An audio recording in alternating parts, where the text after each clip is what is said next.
¿Qué tal? Muy buenas tardes. Bienvenidos a esta nueva emisión de su programa Vínculo Ambiental, donde, como le hemos comentado anteriormente, lo único que queremos es inspirarlo para que usted haga cosas buenas, cosas a favor del medio ambiente.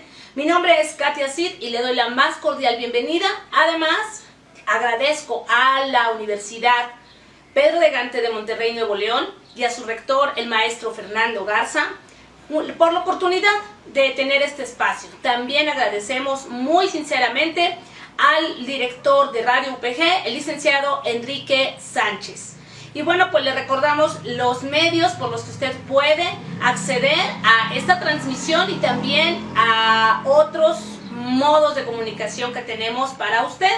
Estamos en Facebook como Radio UPG, en Twitter como Radio UPG Oficial, en YouTube como Radio UPG, en Instagram como Radio UPG Oficial y en WhatsApp como Radio UPG Oficial. Usted puede mandarnos mensajes, puede platicarnos sobre sus dudas o reacciones sobre lo que hemos comentado en programas anteriores o lo que vamos a comentar hoy y en lo que viene. Muchas gracias, bienvenidos.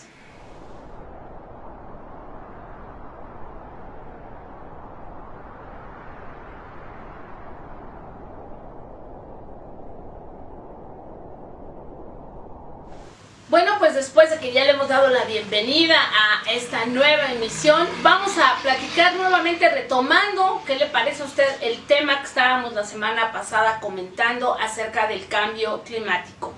Habíamos hablado con usted, ¿se acuerda de la importancia del clima para la vida de todos los seres humanos?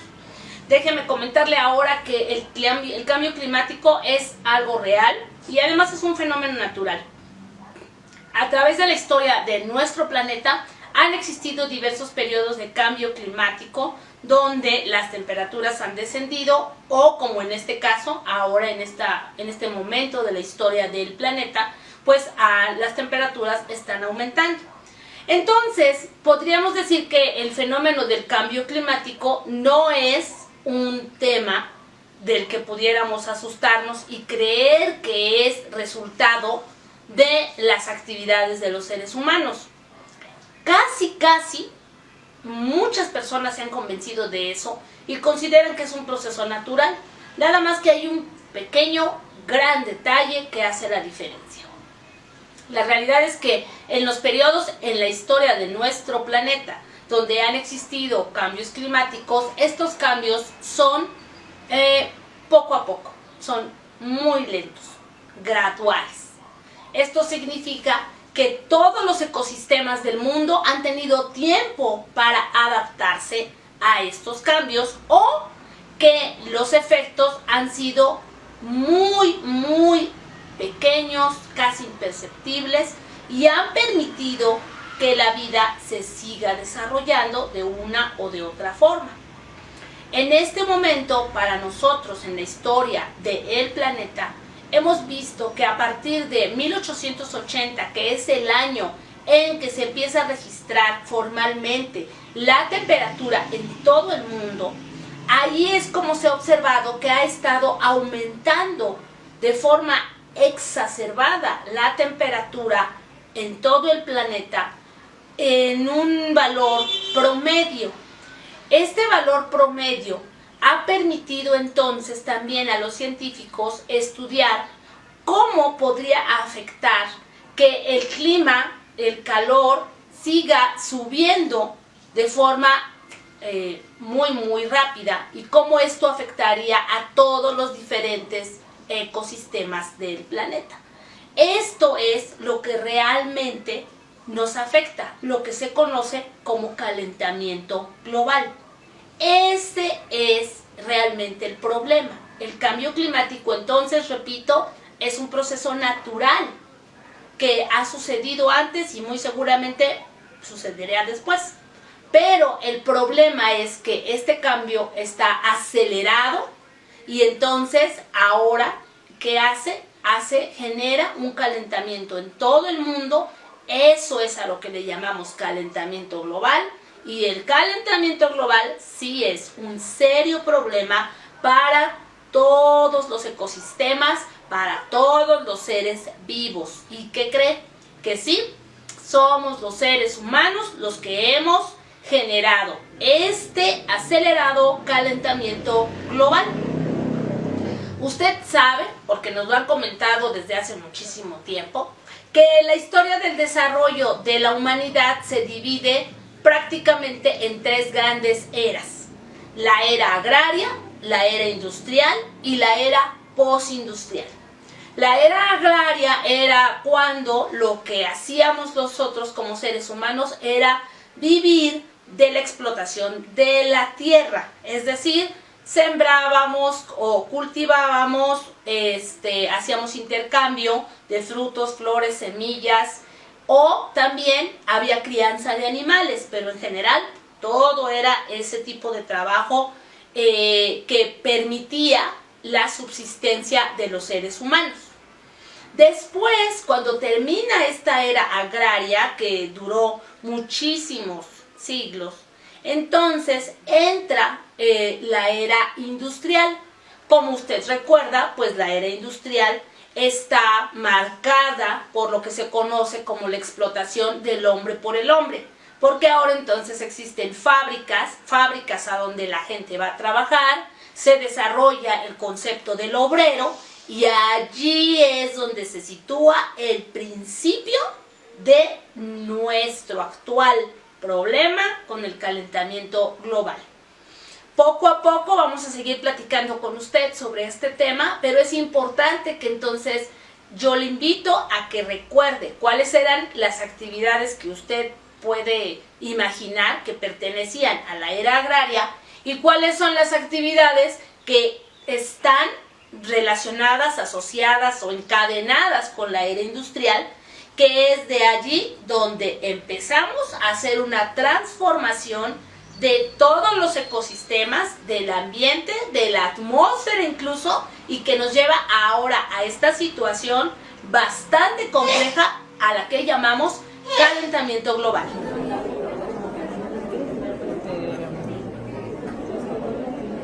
Continuando con nuestra emisión, pues vamos a comentar algunas de las noticias más importantes que han surgido durante esta semana en nuestra sección Por si no lo sabe.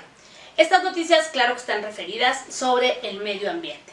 La primera que voy a comentar con ustedes, algo que publicó el diario El País, es una nota titulada "Investigadores de la UNAM certifican la desaparición del glaciar Ayoloco en la cumbre del Iztaccíhuatl".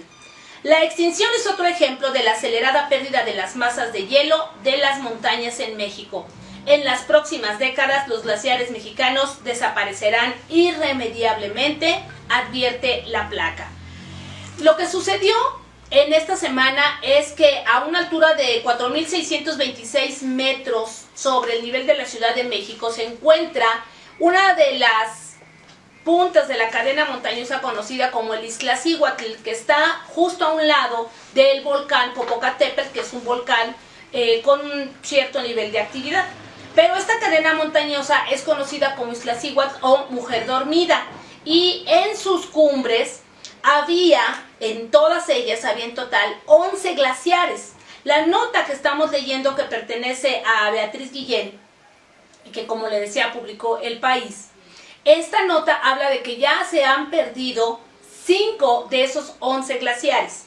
Lo que sucedió es que la UNAM mandó a un investigador y a una maestra hasta esta altura de 4.626 metros para colocar una placa donde se certificara que este glaciar, este es uno más de estos glaciares que tiene el Iztaccíhuatl, que ha desaparecido, es decir, este es el 5º glaciar que desaparece. La placa dice: aquí existió el glaciar Ayoloco y retrocedió hasta desaparecer en 2018. Este gesto, que es para despedir formalmente al Ayoloco, es simbólico, pero se enmarca dentro de la preocupación de los expertos por la acelerada desaparición de los glaciares en México. Esta placa textualmente dice: en las próximas décadas los glaciares mexicanos desaparecerán irremediablemente. Esta placa es para dejar constancia de que sabíamos lo que estaba sucediendo y lo que era necesario hacer. Solo ustedes sabrán si lo hicimos. claro que está dirigida a las personas en el futuro que vayan a esa localidad, a esa posición y puedan certificar si siguieron extinguiéndose, si siguieron acabándose los glaciares en nuestro país y en el mundo, o si tomamos las mejores decisiones y pudimos realizar diversas acciones, no solamente como país, como gobierno o como comunidad, sino como individuos, para poder ayudar a la recuperación de nuestro planeta. La siguiente nota que tengo para usted en esta tarde está publicada por el diario Política Expansión y el titular habla de que nuestra jefa de gobierno, Claudia Sheinbaum, anunció que se reducirá en un 50% la producción de residuos sólidos en 2024. Esto lo hizo en un evento llamado Leaders Summit on Climate. La jefa de gobierno capitalino sostuvo que otro de los objetivos de su gobierno para ese año es producir 10% menos de emisiones de carbono hacia el aire. Textualmente dijo: estamos aumentando el nivel de reciclaje y produciendo productos de carbono de los desechos orgánicos. Para 2024 el objetivo es reducir las emisiones de carbono en un 10% por lo menos. Comparado con el año 2018, hemos llegado a la mitad de ese objetivo. En este foro, que reunió a las alcaldesas de distintas ciudades del mundo, y es un encuentro organizado por el presidente de Estados Unidos, Joe Biden, y la vicepresidenta Kamala Harris. En este evento, nuestra jefa de gobierno aquí en la Ciudad de México sostuvo que la Ciudad de México atraviesa por una de las sequías más intensas de la última década en una capital de casi 9.2 millones de habitantes. Como usted sabe, todo el país en este momento está atravesando una seria sequía. Se habla de que un 71% del territorio nacional está sufriendo esta enorme sequía, acentuada también por la ausencia de lluvias en muchísimos estados de nuestro país. Este programa que la jefa de gobierno está anunciando, lo que pretende es seguir incentivando el reciclaje, seguir incentivando las buenas prácticas de separación de residuos para lograr que aumente la recuperación de materiales y que disminuya la cantidad de residuos que se tienen que llevar a los rellenos sanitarios. El diario Milenio publicó esta semana una noticia cuyo título es: genera Tamaulipas 3.591 toneladas diarias de residuos sólidos. Esta información la publica con respecto a la inauguración de una nueva estación de transferencia en la ciudad de Tampico.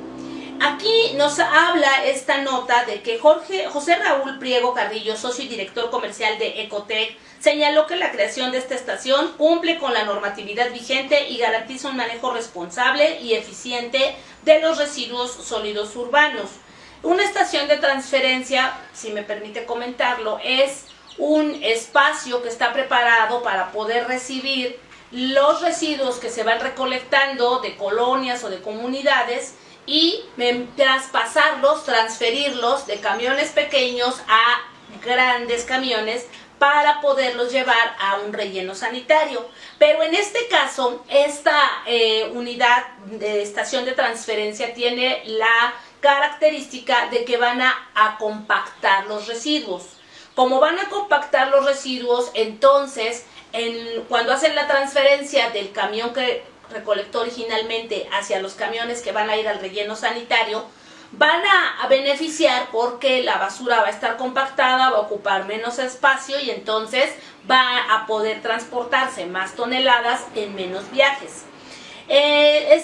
José Luis Raúl Priego también recordó que desde 2003 que se publicó la Ley General para la Prevención y Gestión Integral de los Residuos, ordena a los estados expedir leyes en la materia para garantizar a la ciudadanía un medio ambiente más sano. Por eso, esta nueva estación de transferencia va a permitir que se ahorren muchas cantidades de más o menos 5,000 litros anuales de diésel en el transporte de los residuos que se van generando hacia el relleno sanitario. También lo que explicó José Raúl Priego es que se recibe la basura de los camiones recolectores, pasan los residuos a través de una tolva de recepción, posteriormente pasan a una compactadora y reduce el volumen de los residuos. Finalmente la basura es depositada en contenedores especiales que soportan la presión del material compactado, son cerrados y reforzados. Luego esos contenedores son trasladados al relleno sanitario por camiones habilitados para soportar hasta 30 toneladas de peso. Este es un avance muy pequeño si consideramos que lo más importante sería que todos los habitantes, tanto de Tamaulipas como del país, si me permite decirlo, entregáramos nuestros residuos separados para que lo que se compacte y lo que se lleve a los rellenos sanitarios sea realmente material que pudiéramos considerar basura y no material que pudiera aprovecharse nuevamente. Y bueno, pues estas son las notas que estamos comentando para usted esta semana.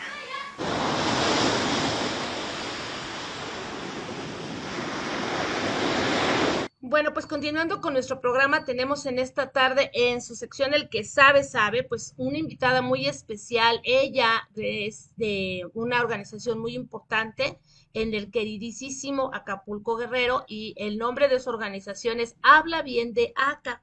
Ella es responsable y apoya un colectivo que se llama ACA Eco y con ella tenemos este privilegio en esta tarde de hablar respecto a un tema sumamente importante que es el mar y los plásticos. Pero antes de comenzar a hablar directamente con ella, ¿qué le parece? Sí, le vuelvo a reiterar nuestras líneas de comunicación y las formas como usted puede vernos. Estamos en Facebook en Radio UPG, también en Twitter en Radio UPG Oficial, en YouTube Radio UPG y en Instagram Radio UPG Oficial. Y usted puede ahí sintonizar nuestras emisiones y también puede enviarnos mensajes, dudas, comentarios, cualquier reacción respecto a los temas que estamos hablando. Y bueno, ahora sí, Vivi, pues me da muchísimo gusto y te agradezco mucho, mucho que nos regales unos minutos para que nos comentes acerca, primero que nada, yo creo que a una como mujer nos interesa mucho saber cómo es que otra mujer dice, tengo que dedicarme a cuestiones ambientalistas, quiero ser ambientalista. ¿Cómo es eso? ¿Cómo te pasó esto a ti, Vivi? Bueno, de hecho, yo considero que empecé ya a actuar un poquito tarde, por ahí de mis treintas. Realmente desde chiquita a mí siempre me ha gustado la naturaleza, pero fíjate que más o menos cuando tenía como 30 años vivía en Monterrey Ah, y entonces los sábados en la mañana yo me despierto muy temprano y los sábados no tenía mucho que hacer, le hablaba a mis amigos y todas mis amistades, la verdad, sábados, domingos en la mañana estaban crudos.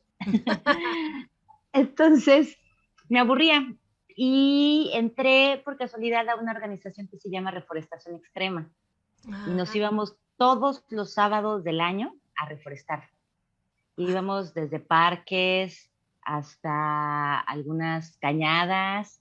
Se llama Reforestación Extrema porque literalmente llegábamos con estas máquinas que hacen tú, ah, y ah, rompen el concreto. rompen, ajá. Si no había dónde poner un árbol, abríamos para poner, con máquinas para poner los árboles. Ay, qué padre. Ajá. Entonces ahí fue, digo, desde chiquita siempre me gustó la naturaleza, pero ahí fue cuando oficialmente empecé Entonces, allá mis tú actividades. estabas en Monterrey. Así es. Ok, y luego decides desarrollar esta asociación ya en Acapulco. Sí, bueno, después me fui a Mérida, ahí me especialicé más en el tema de los árboles y los bosques. Soy parte del Consejo de Certificación Internacional de Bosques, Ah, de hecho. Y en Mérida hicimos una ley del arbolado urbano. ajá, Resulta que, pues, como ambientalista, uno necesita que las leyes nos protejan, ¿no? claro. Entonces, lo que pasa es cuando no hay una buena ley de protección es que no falta aquel vecino que te quiere echar a la policía porque estás rompiendo la banqueta y poniendo árboles. Ah, pues sí. Entonces dijimos, no, pues hay que hacer una ley para que nos proteja para poder seguir sembrando árboles, ¿no? Y así fue que llegué a Acapulco, también con este tema de los árboles, pero bueno, pues en Acapulco me topo con que los árboles sí son muy importantes, pero un problema mucho más urgente que tenemos es el tema de la contaminación marina, ¿no? En el tema de los plásticos. También Exacto. me resultaba muy difícil, por ejemplo, explicar por qué los árboles son importantes. Todo, bueno, yo podría pensar que es un tema de sentido común, pero no. No, Yo creo no, que si fuera un tema de sentido sentido, común, pues, habría mucho más pues árboles y la sí, gente en vez de tirarlos, talarlos, cortarlos, los estaría sembrando. sí.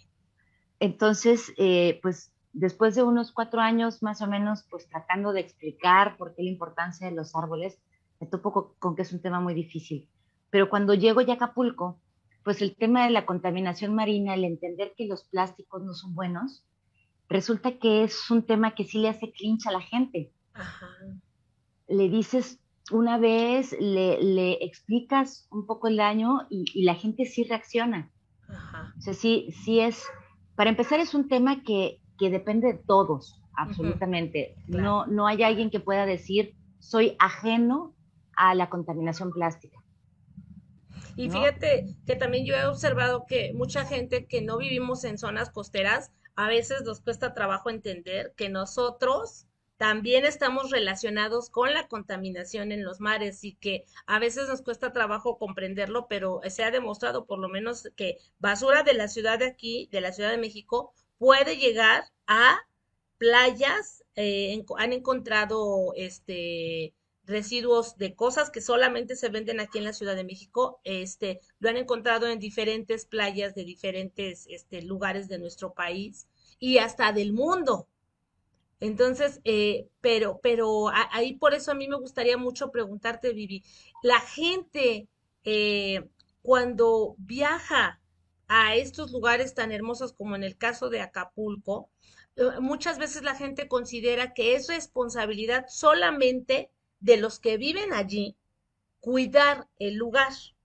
Y yo asumo que no, pero ¿cómo les podemos decir a la gente qué tan importante es que yo como turista pueda cuidar ese lugar? Bueno, es importantísimo. Tenemos que, lo ideal obviamente es empezar por la casa, que eso, de hecho, aquí en Acapulco, en Guerrero, desde el año pasado se prohibieron el uso de plásticos. Lo hicimos a través del colectivo precisamente ACAECO con un conjunto de organizaciones. Y fíjate que al principio pues la gente lo veía muy bien, ¿no? Ujú. Ahorita tengo todavía muchos amigos chilangos sobre todo que llegan a Acapulco y cuando van al súper me hablan, me acuerdo de ti porque se me olvidó la bolsa, porque la quitaron. Claro. ¿No? Este tipo de cosas, bueno, es importante, yo creo que en cualquier parte del mundo, ¿no? Ser una persona responsable, ser un consumidor responsable para, para el mundo en general, ¿no? Pero sobre todo aquí en el tema de las playas, como estamos, sí, tienes razón, la basura de incluso de la Ciudad de México, incluso la de Monterrey también llega a eventualmente al mar. ¿Por qué? Porque toda la basura que no está en un buen contenedor, o sea, la de que está en las calles de todas las ciudades de México, cuando llueve, toda esta basura es arrastrada eventualmente a lagos, ríos, y pues conocemos, ¿no? Que todos los lagos, ríos, eventualmente desembocan en el mar. Ujú. Entonces, la verdad es que los chilangos, aunque, aunque no nos tiren la basura cerquita, pues la tiran en el mar, ¿no? Acapulco, pues sí está ahora sí que a pie de calle del mar. Sí. Entonces, sí, nuestro impacto es mucho más inmediato, pero eso no quiere decir que el impacto no sea el mismo. Nada más si yo tiro algo aquí en Acapulco va a llegar más rápido al mar, pero eventualmente lo que tú tires también va a llegar hasta acá. Y esta es una parte muy importante y qué bueno que tú que estás trabajando allá lo puedes expresar para que todas las personas que no vivimos en zonas costeras tengamos conciencia de hasta dónde puede llegar una mala decisión, porque en realidad es solamente una decisión, ¿no? Cuando tenemos nosotros, la basura va generándose, nosotros tenemos la decisión de qué hacer con ella. Ahora, otra situación, otra pregunta, Vivi.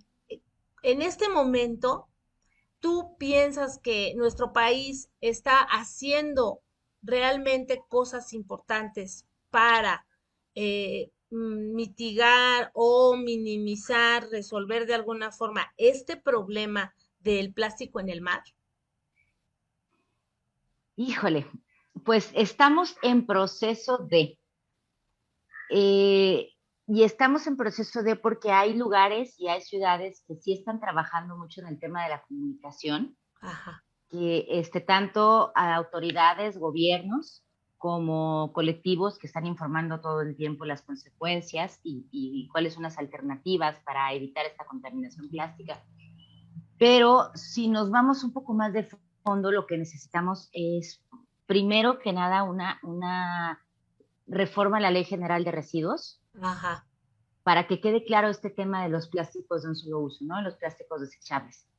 Y de ahí, pero este es un primer paso nada más. Y fíjate que algo muy bonito de México es que, bueno, el país no ha dado ese paso, sin embargo, pues sabemos que los gobiernos subnacionales, como se les llama, sí han dado estos pasos. ¿No? Hay muchos estados que ya prohíben los plásticos de un solo uso. En algunos estados, algunos lugares, si bien el estado no, por ejemplo, el estado de Guanajuato no los ha prohibido, pero municipios como el municipio de Guanajuato ya los prohibió. Ujú. También hay otros municipios como en Oaxaca, que tanto el estado como los municipios los están prohibiendo. Sí, sí, impresionante Oaxaca. Exacto, sí, y mucho de ese esfuerzo, o casi todo ese esfuerzo, pues viene de los ciudadanos, Ujú. ¿no? Si bien las autoridades, como la Semarnat, los legisladores, todavía no han dado un lineamiento de esto se tiene que hacer, pues todos los ciudadanos que estamos comprometidos con la solución de ese problema, somos los que hemos estado empujando y poco a poco es algo que se está logrando orgullosamente de manera colectiva, Ah, ¿no? Aquí en México no tenemos, digo, los lineamientos todavía por las autoridades, pero yo creo que la voz colectiva de todas las organizaciones y de todos los ciudadanos está logrando que poco a poco se avance en este tema. sí, como que vamos un poco al revés, ¿no? Porque en otros países primero está la ley y ya la ley hace que salgan organizaciones que dicen, oye, obedece la ley, oye, sigue la ley, oye, y aquí estamos como al revés, ¿no? O sea, somos las mismas organizaciones o los colectivos o las personas físicas que dicen, ¿sabes qué? Vamos a buscar por todos lados difundir y además también promover que haya esas leyes, ¿no? Entonces estamos como un poco al revés con respecto a muchos países y incluso creo que eso es pues un fenómeno, ¿no? Eso es algo raro, ¿no?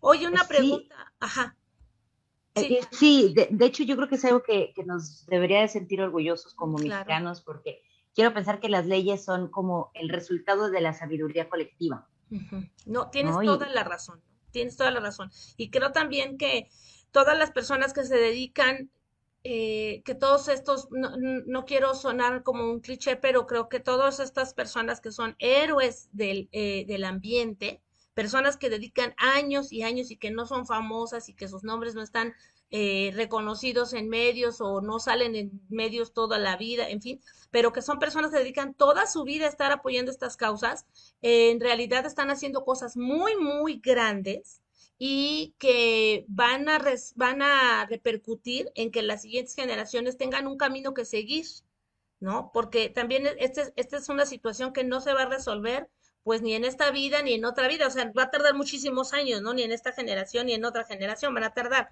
pero el hecho de que haya personas como tú que están, insiste e insiste e insiste, pues deja también un camino que pueden las generaciones que vienen, los niños ahorita, que pueden seguir, ¿no? Que digan, sí es posible. ¿Por qué? Porque lo están viendo con los logros que tienen todos los grupos ambientalistas a lo largo y ancho del país, ¿no? Vivi, y precisamente yo te preguntaría para terminar, ¿qué les dirías tú respecto a lo que tú estás haciendo? ¿Qué le dirías tú a la gente que nos ve o que nos escucha en este domingo sobre qué tan importante es su participación, aunque no sean ambientalistas, aunque nada más estén en su casa o haciendo sus propios trabajos o en la escuela, pero ¿cómo les invitarías tú a que den su apoyo a la conservación y a la recuperación del medio ambiente? Bueno, de hecho hay una publicación de la ONU que me gusta mucho que se llama ¿Cómo salvar el mundo desde tu sofá? Ay, qué padre. Sí, y bueno, yo creo que necesitamos definitivamente cambios de hábitos, Muchos dicen que este problema de los plásticos se tiene que resolver con educación, ¿no? Pero bueno, ¿cómo vamos a educar a los educadores? ¿Cómo vamos a ir hacia atrás, ¿no? Hay una discusión entre que si se le tiene que educar a los adultos o a los niños. Yo creo que los adultos, muchos no se educan, algunos estamos tratando todos los días. No creo que seamos la mayoría, pero en este tema de los adultos que ya estamos en el mundo, creo que necesitamos unas leyes que marquen la pauta del comportamiento de la sociedad en México, ¿no? Y las leyes se hacen de acuerdo a la agenda legislativa. La agenda legislativa está basada en la agenda social. ¿Y cuál es la agenda social? La agenda de la preocupación de todos nosotros. Los políticos y las autoridades siempre están al pendiente, y sobre todo ahorita, por ejemplo, en tiempos electorales más que nunca, sí, están al pendiente de qué es lo que quiere la sociedad o qué es lo que hace la sociedad, ¿no? Este tema que dicen de los activistas de celular sí funciona, porque es una manera de comunicar, expresar allá afuera cuáles son nuestras preocupaciones, qué es lo que queremos que las autoridades y los políticos hagan. Entonces, ¿cómo podemos contribuir todos a la solución de este problema? Pues utilizando redes sociales, y ya sea directamente con mensajes de posteos o yendo directamente con nuestros legisladores o yendo directamente con las empresas, por ejemplo, porque también las empresas actúan y cambian sus comportamientos de acuerdo a la tendencia de los consumidores. Ajá. Entonces, esto que pasa con las empresas, ¿no? Si de repente se pone de moda el color fuchsia, todas las empresas empiezan a sacar cosas con color fuchsia y así, ¿no? Sí, las empresas actúan de acuerdo a la pauta de nuestro comportamiento colectivo. Okay. Algo muy similar pasa con el gobierno. El gobierno actúa con las exigencias de la colectividad. Entonces, buscando directamente a los legisladores, buscando a las empresas, por ejemplo, exigiendo a las empresas que sean responsables, exigiéndole a los legisladores, ya sea a través de Twitter, Facebook, Instagram, todo eso, sí escuchan. Y sí, nosotros que tenemos contacto directo con los legisladores, a veces hacemos publicaciones y dices, oye, ¿por qué no seas tan agresivo, no? O no seas duro. O sea, sí nos escucha, ¿no? Esta maravilla que tenemos ahorita de Internet, nos podemos asegurar que el colectivo se ha escuchado. Y más, ¿no? Después de la pandemia, que ya prácticamente todo el mundo tiene una vida en línea, pasa mucho tiempo conectado a Internet. Yo creo que con eso podemos simplemente, esta plática de tu programa está llegando a mucha gente, ¿no? Estoy segura que cada una de esas personas a las que llegas también puede influir, por lo menos en la misma cantidad de gente. Exacto. Entonces, comunicando que es nuestra preocupación y comunicando que lo tenemos que resolver, el problema de la contaminación, los plásticos y los mares. Muy bien, Vivian. Pues te agradezco muchísimo y siempre es muy emocionante ver el entusiasmo de personas que tienen este amor, este respeto y esta fuerza para seguir trabajando a favor de cualquier cuestión ambiental, pero en este caso el tema de los plásticos, que es un tema, bueno, no vamos a acabar, ¿no? Nosotros tenemos incluso una sección en el programa para hablar del tema, todos los programas, porque sabemos que es algo muy, muy importante, que va a definir en muchísimos sentidos, como estábamos comentando, el futuro de las generaciones próximas y en todos los ambientes, el económico, el climático, el social, el de todos. Entonces, pues te agradezco muchísimo tu tiempo, Vivian, y también te felicito por toda la labor que has hecho, no solamente desde tu colectivo o con tu ONG, sino también con tu valiosa participación en la Alianza México Sin Plásticos. Muchísimas gracias y pues estamos aquí a tus órdenes. Muchas gracias. Muchas gracias también, Katia. Muchas gracias por la oportunidad de transmitir estos mensajes. Gracias por tu apoyo incansable también.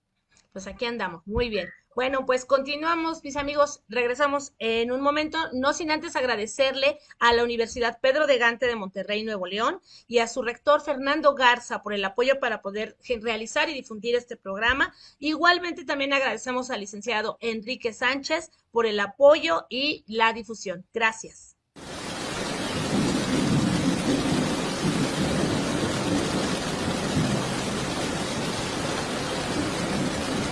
bueno, esta semana vamos a seguir platicando un poco sobre la clasificación y el manejo de los residuos en nuestra sección Hágalo Usted Mismo. La semana pasada habíamos comentado sobre cuál sería a simple vista la clasificación que nosotros podemos hacer en nuestra casa de los residuos sólidos que vamos generando todo el tiempo prácticamente. Y habíamos hablado de que teníamos una clasificación muy básica en 3 secciones. Primero hablábamos de los residuos orgánicos, que van a ser aquellos residuos de alimentos, cáscaras, cárnicos y comida que no se consumió. Por otro lado, también hablábamos de los residuos que no son orgánicos, o sea, inorgánicos, pero que pueden utilizarse como material para hacer algunos productos nuevos. Eso se llaman inorgánicos reciclables. Recuerde usted que la palabra reciclar significa precisamente regresar al ciclo de producción. Entonces, los inorgánicos reciclables van a ser aquellos materiales que pueden utilizarse nuevamente y que además nosotros hemos visto, todos sabemos que tienen pues un valor económico. Usted puede en la casa apartar estos residuos inorgánicos reciclables y puede venderlos o puede dárselos a gente que los vende para ganar algunos pesos, ¿verdad? Y también hablamos de los residuos inorgánicos no reciclables, que son aquellos que están contaminados con desechos humanos. Para eso, entonces, ahí nada más tenemos que hablar en su momento sobre cómo tendríamos que acopiarlos y cómo sería la forma más conveniente de entregarlos al recolector o al camión o a la forma como en su localidad se entregue la basura. Pero vamos a centrarnos un poco en este momento sobre los residuos inorgánicos reciclables. Los residuos inorgánicos reciclables tenemos muchos ejemplos. Pongamos, por ejemplo, la tela. Si usted le da la vuelta a la casa y usted encuentra que ya tiene algunos materiales, sea ropa o sea cortinas, manteles o algún material, lo que tiene que hacer es no permitir que se revuelva con el resto de la basura. A veces nosotros decimos, esto ya no sirve, lo tiro. Pero no se trata de hacerlo así. Debemos de apartarlo, entregarlo a las mismas personas, pero apartado. Ellos, los recolectores, normalmente saben qué hacer con el material. Es decir, saben quién lo puede aprovechar, ¿no? Hay diferentes tipos de telas que pueden servir para hacer estopa, pueden servir en algún taller.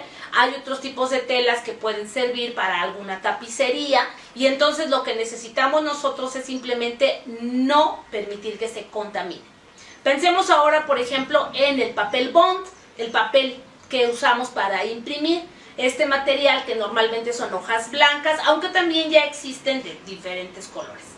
Cuando nosotros ya hemos usado la hoja por ambos lados, podemos romperla, así, romperla en pedazos y tenerlo apartado. Insistimos, no debemos permitir que se contamine con líquidos o con materiales que puedan dañar la calidad del papel. No para usarlo, pero sí para reciclarlo, se necesita que no esté contaminado con otras sustancias. Algo también que es conveniente cuando estamos hablando del papel bond es verificar que no tenga grapas, que no tenga clips y que no tenga plástico. Vamos a pensar que usted quiere tirar algunos documentos que están engargolados. Entonces lo que tendría que hacer es quitar las pastas, quitar el gusanito del engargolado, incluso ese le puede volver a servir para otro engargolado, y nada más las hojas, rómpalas en tiras y apártelas, no las revuelva con el resto de la basura, apártelas para que usted permita que se pueda reciclar ese papel. Recuerde que nuestro país es uno de los mayores recicladores de papel en todo Latinoamérica. Y esto es posible porque sí existe algo de cultura con respecto a la recuperación de este material inorgánico reciclable. Otro ejemplo lo tenemos con las cajas de Tetra Pak. El Tetra Pak es un material que todos conocemos porque ahí vienen las lechitas, los juguitos o las presentaciones de litro de diferentes líquidos, sea leche, jugo, diversos productos que necesitan refrigeración para mantenerse en óptimas condiciones. Este tipo de empaque, conocido como Tetra Pak, tiene 3 capas por lo menos. Es cartón, es aluminio y es plástico. Es caro recuperar esos materiales, pero es posible. En nuestro país también se puede hacer. Es necesario que nosotros entonces aprendamos a apartar correctamente este material. ¿Cómo lo podremos hacer? Lo que tenemos que hacer es, ya que tenemos vacío el envase, asegurarnos de que esté vacío. Podemos echarle un poco de agua, de la llave, lógico, así, agua, enjuagarlo y dejarlo que escurra. Hay que desdoblarlo, ya ve que tiene algunos dobleces en la base y aparte de arriba, hay que desdoblarlo y dejarlo bien escurrido, apachurrado, abierto, o sea, destapado para que no tenga nada de aire. Y así lo puede ir usted acomodando, apilando y entregarlo al recolector. Esta misma situación vamos a poderla realizar cuando hablamos del PET. La mayoría de las personas ya saben cómo se debe acopiar el PET. Tiene que estar limpio, tiene que estar vacío y tiene que estar aplastado. Más o menos unos 25 o 27 empaques o envases de PET le equivalen a 1 kilo del material. En diferentes lugares de nuestro país, pero en todo el país, el material recibe o es comprado en muchas localidades. Por lo tanto, vale la pena también estarlo apartando. Como usted puede notar, la clave es no permitir que se contamine. Dijéramos entonces que lo único que tenemos que aprender es a separar. Desde el momento en que nosotros tenemos este residuo, ahora sí que desde que empieza a ser residuo, lo que debemos hacer es separarlo. A este proceso, las personas que han sido pioneras en este asunto ambiental que hoy nos ocupa, siempre le han llamado separación en fuente, porque la fuente somos nosotros. Cuando nosotros abrimos un producto o terminamos de consumir un producto, nosotros somos la fuente para que ese envase, ese empaque, ese residuo se convierta en inorgánico reciclable o en un desecho bien manejado o al contrario en basura. Por esto es muy importante que recordemos separar nuestros residuos no solamente en la casa, en todos lados. Muchas veces tenemos oficinas donde cada escritorio tiene pequeños botes y ahí en el bote están papeles, están colillas, están las hojas del tamal de la mañana y claro que eso pues no beneficia en lo absoluto. Así que lo invitamos, hágalo usted mismo, separe sus residuos y cuide el medio ambiente.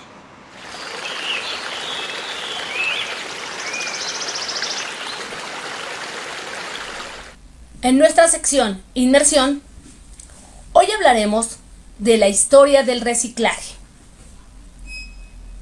Todos escuchamos acerca del reciclaje y creemos que es una gran idea muy moderna, pero no es así. El reciclaje en realidad ya es viejo. ¿Cuándo empezó? ¿Qué es? ¿Quiénes lo pueden hacer? Podemos nosotros hablar primero de la diferencia entre reciclaje y reuso, que es algo en que muchas personas confunden. El reciclaje regresa los materiales a un ciclo de producción. El reuso, simplemente tomamos objetos y sin modificarlos cambiamos la forma en que los utilizamos. Por ejemplo, las botellas de PET que pueden utilizarse como lapiceros o unas botas de plástico que podrían usarse como maceteros.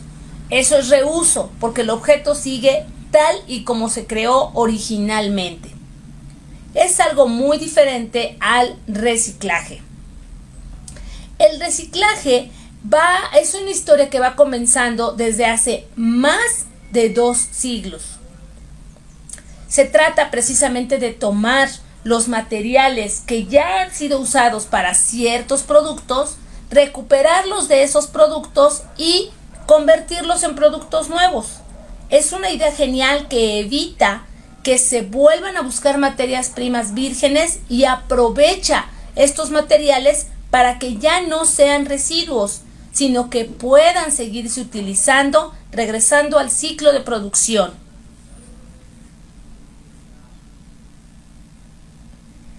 Comienza cuando Johann Jacob Schiff, en 1792, inventa la primera embotelladora, que permite reutilizar las botellas de vidrio para rellenarlas con diferentes líquidos.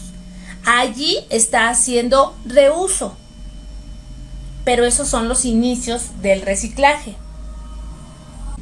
Esta es una forma de reuso industrial. Recordemos que también al principio de la era industrial existió este reciclaje más de tipo personal, donde algunas personas desechaban ropa o muebles y otros recuperaban los materiales para hacer productos nuevos. En 1813, Benjamin Lau comenzó a trabajar en la creación de productos creados con lana nueva y lana vieja en una fábrica que duró prácticamente 100 años.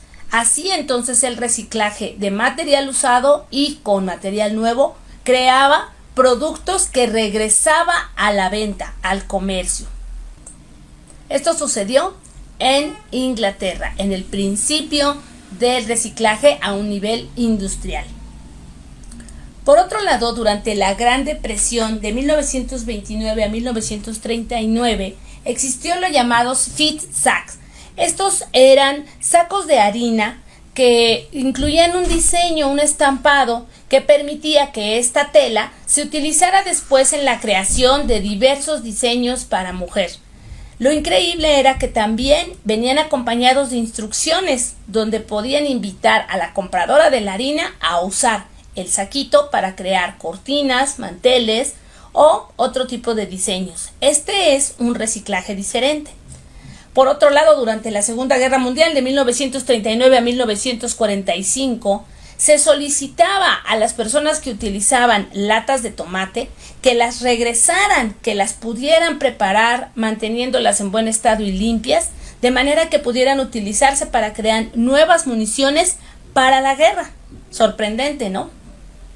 El reciclaje es sumamente importante porque permite la recuperación del medio ambiente al no seguir extrayendo materias primas, pero además para las sociedades actuales es también de gran valor porque proporciona ingresos a personas que de otra manera no tendrían cómo obtenerlos a través de la recuperación de materiales para venderlos a fábricas que los reutilizarán en nuevos procesos para crear nuevos productos. El reciclaje entonces es una actividad económica y ecológica. Nosotros no tenemos tiempo que perder en aplicar acciones para que nuestro planeta tenga el tiempo de regenerarse y podamos recuperar aquellas materias primas que tanto podemos necesitar más adelante.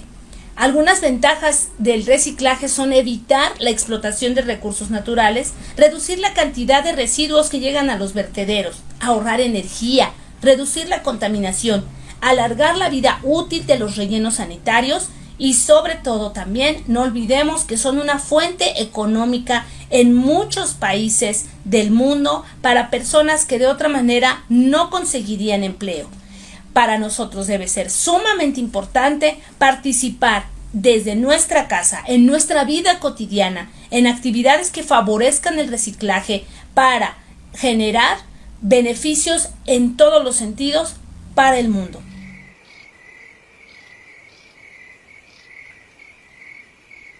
Bueno, pues rápidamente ya se nos fue esta nueva emisión de su programa Vínculo Ambiental. Le agradecemos muchísimo su atención, el tiempo, que tenga usted este interés en mejorar las condiciones del medio ambiente, de enterarse, de informarse por lo menos de cómo está la situación para poder tomar las mejores decisiones que ayuden a nuestro medio ambiente.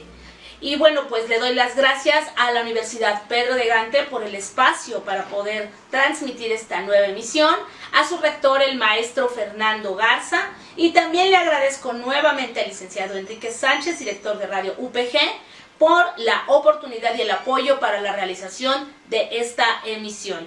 Y lo invitamos a que nos acompañe la próxima semana. Recuerde que lo que deseamos es inspirarlo a que tome acciones positivas por el medio ambiente, porque todo está conectado con todo. Necesitamos hacer nuestro vínculo ambiental. Gracias.